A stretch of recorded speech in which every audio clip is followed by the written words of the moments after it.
अब आपके दिमाग में एक सवाल आ रहा होगा कि संत रामपाल जी महाराज तो जेल में हैं, तो वो ये सब कुछ कैसे कर सकते हैं? अगर वो इतने सक्षम हैं तो खुद जेल से बाहर क्यों नहीं आ जाते?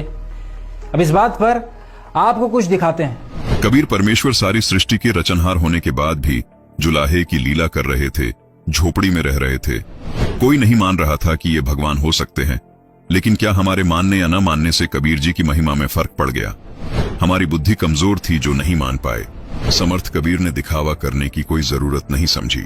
120 वर्ष तक झोपड़ी में रहे, जुलाहे का काम करते रहे, निर्धन होने की लीला करते रहे, शूद्र जाति में रहे, जबकि उस समय छुआछात बहुत थी।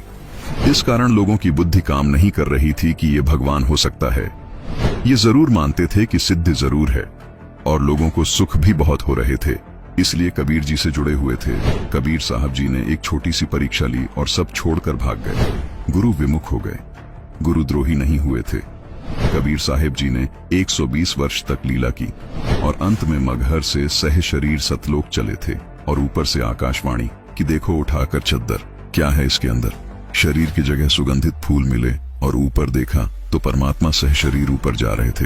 कबीर जी उस दिन भी भगवान थे, आज भी भगवान हैं, आगे भी भगवान रहेंगे। उस समय कबीर परमात्मा के बारे में लोग कहा करते थे कि कबीर साहब तो अनपढ़ थे, शूद्र थे, न वेद शास्त्रों का ज्ञान है और जुलाहा है, नीच जाति का है। अगर ये इतना ही भगवान है तो इतनी निर्धनता में क्यों समय व्यतीत कर रहा है? क्यों झोपड़ी में रहता है? अपना महल क्यों नहीं बनवा लेता? अब समाज को तो यही बोलना था, लेकिन कबीर परमात्मा ने समाज को नहीं देखा। कबीर साहिब जी के सहशरीर सतलोक जाने के बाद हिंदू मुसलमान आपस में फुट फुट कर गले लगकर रोए, लेकिन तब तक बहुत देर हो चुकी थी। ठीक इसी प्रकार आज संत रामपाल जी महाराज के शिष्यों को लोग कहते हैं कि तुम्हारे गुरुजी संत रामपाल अगर भगवान है तो जेल में क्यों पड़े हैं, जेल से बाहर क्यों नहीं आ जाते?